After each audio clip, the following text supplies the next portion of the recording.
Di video ini kita akan ngebahas semua sifat eksponen ya.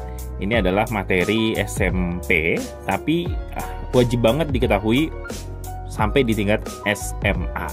Langsung aja ke sifat yang pertama. Di sini ada A pangkat M, terus dikali A pangkat N, itu hasilnya sama dengan A pangkat M tambah N. Jadi maksud sifat ini kayak gini nih. Misalnya saya punya soal 2 pangkat 3 nih, terus dikali dengan 2 pangkat 2. Kita cari ya satu persatu. 2 pangkat 3 itu kan 2 kali 2 dikali dengan 2 ya. Itu hasilnya 8. Terus dikali dengan 2 pangkat 2. 2 kali 2. Hasilnya adalah 4. Terus 8 kali 4 adalah 32 dong ya. Nah, maksudnya itu bisa kita bikin gunain sifat ini nih. Nih, A pangkat M tambah N. Maksudnya 2 pangkat ininya kita jumlahin aja.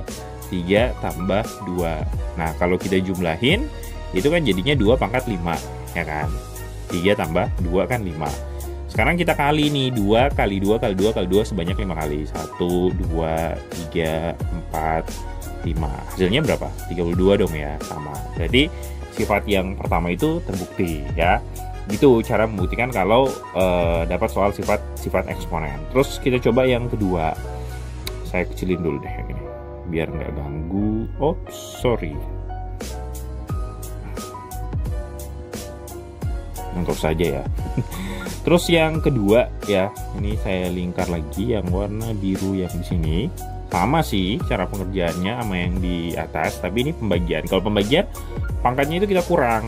Jadi contoh soal yang paling gampang aja, ini 2 pangkat 5 dibagi dengan 2 pangkat 3. Kita cari satu persatu. 2 pangkat 5 itu kan 32 ya kan. Terus 2 pangkat 3 itu 8. 32 bagi 8 jawabannya adalah 4. Nah, coba kalau kita pakai sifat yang ini nih ya, kita kurangin aja pangkatnya. Berarti di sini bisa kita bikin 2 pangkat 5 kurang 3 dong ya. 5 kurang 3. Hasilnya adalah 2 pangkat 5 kurang 3 berapa? 2 dong ya. 2 pangkat 2 adalah 4. Terbukti juga. Jadi gitu cara membuktiin sifat-sifat eksponen. Terus yang ketiga, langsung aja di sini aja kali ya. Nah, kalau yang ketiga ini lumayan gampang juga. Misalnya 2 pangkat 2 terus kita pangkat 3 ya kan. Nah, ini hasilnya pasti sama dengan kalau misalnya pangkatnya ini kita kalikan aja. Ini M pangkat N, terus M kali N. Berarti 2 pangkat 2 kali 3 berapa? 6 ya. Nah, ini bakal sama nih hasilnya. 2 pangkat 2 itu 4, ya kan? Terus 4 pangkat 3. Terus 2 pangkat 6 berarti 2 kali 2 kali 2 kali 2 kali 2 itu sebanyak 6 kali. Itu jawabannya 64. Ini kalau kita bikin 4 pangkat 3 itu juga adalah 64. Jadi jawabannya sama ya, terbukti. Terus yang sifat selanjutnya yang keempat ya, berarti ini AB pangkat M itu sama dengan A pangkat M dikali dengan B pangkat M. Jadi misalnya saya punya soal 2 kali 3 terus dipangkatkan 2, itu hasilnya pasti bakal sama dengan 2 pangkat 2 yang ini ya. Ini 2 pangkat 2 nih, terus habis itu dikali dengan 3 pangkat 2 ya, yang ini sama ini, paham ya? Nah, ini bakal sama hasilnya. 2 kali 3 itu kan 6 ya, terus dipangkat 2, 6 kali 6 adalah 36. Nah, kalau ini kita bikin satu persatu, hasilnya bakal sama. 4 kali 9 dong, hasilnya adalah 36 juga. Terbukti. Terus kita ke ini di bawah aja ya. A per B terus kita pangkat M, itu hasilnya bisa sama dengan A pangkat M per B pangkat M. Itu maksudnya kayak mana? Misalnya saya punya soal kayak gini nih, 4 pangkat 2 deh, terus pangkat 3. Kita cari dulu nih hasilnya. 4 bagi 2 adalah 2 ya kan. Terus pangkat 3 hasilnya adalah 8. Coba kalau ini kita nggak bikin kayak gini, kita bikin menggunakan sifatnya.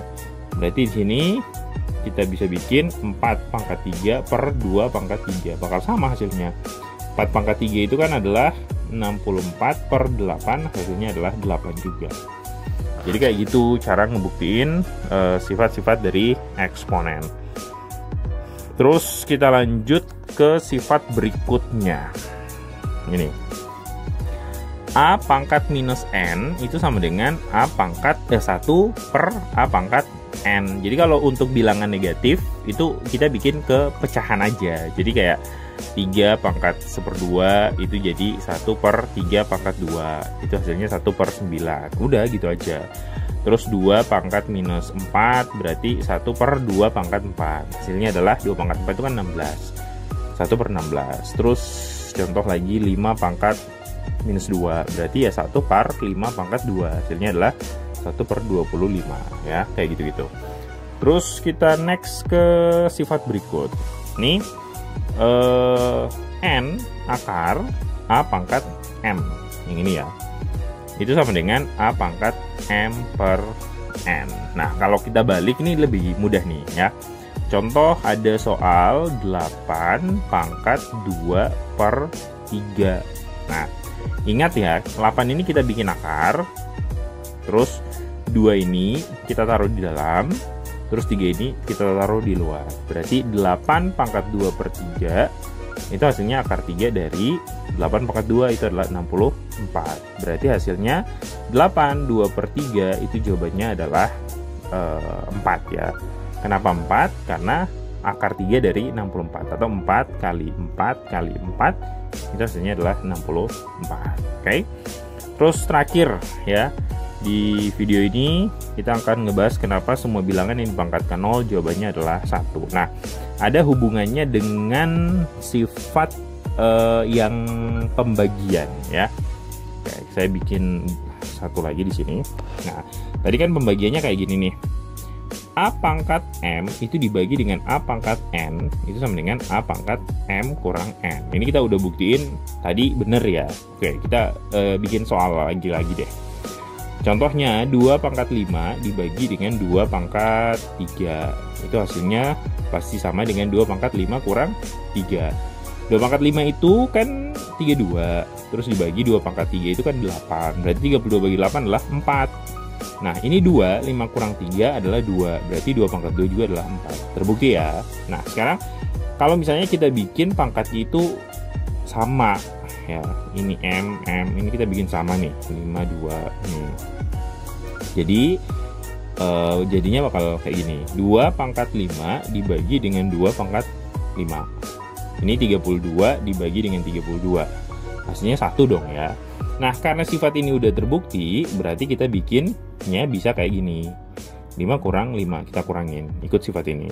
Berarti 2 pangkat 0. Nah, 2 pangkat 0 berapa? Ya ini, 1 ya. Jadi untuk soal ini, sifat yang ini terbukti. Semua bilangan yang dipangkatkan 0, jawabannya adalah 1 ya. Sampai ketemu di video selanjutnya.